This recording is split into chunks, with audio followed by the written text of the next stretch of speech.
In the Bible, there's a verse about turning your swords into plowshares. That inspiration behind what RAWtools does to take these guns and turn them into garden tools. It's a significant symbol for what it means to take something that would be used for violence and war and turn it into something that brings life. And personally, as someone who likes gardening and likes growing things from the ground and finding new life in that, it means a lot to me as a symbol.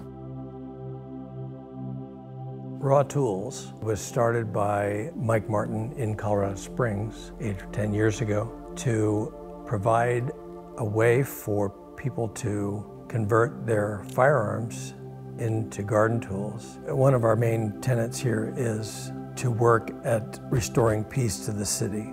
This is one way that is a personal way for a person to decommission a gun and thus take one more gun out of circulation in the city. The church is involved because we support that kind of a thing in helping people decommission their guns.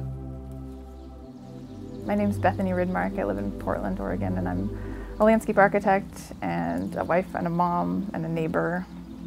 I'm planning to take my gun and go to the church and have the folks there help me decommission it so that they can send that raw material back and turn it into a garden tool. And I'll be able to know that that's the end of the life cycle of this weapon.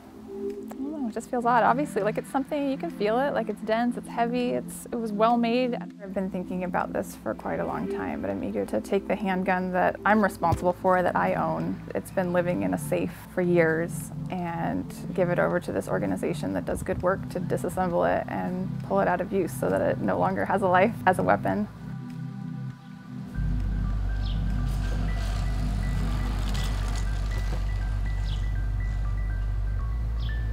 I don't want to pass it on. I don't want it to go to the next owner down the line.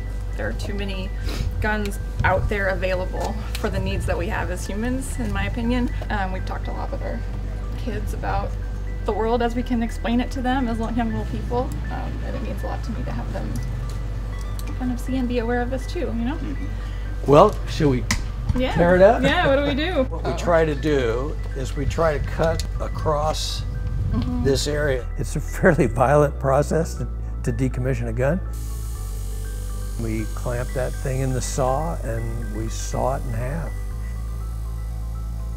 Maybe as people see that there's an alternative to just giving their guns away, or maybe they can also make a statement by having it turned into something useful.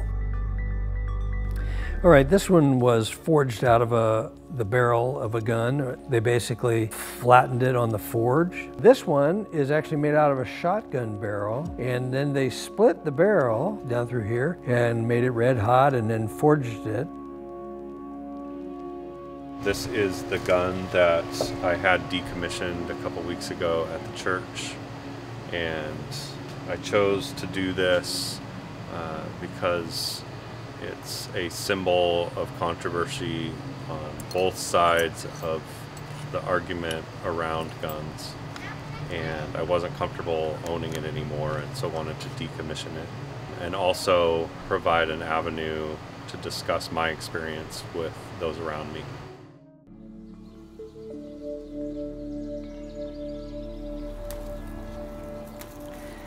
There are always analogies in the garden, right? You've got a dead head. You've got to get rid of the old things that have served their purpose and are no longer looking good.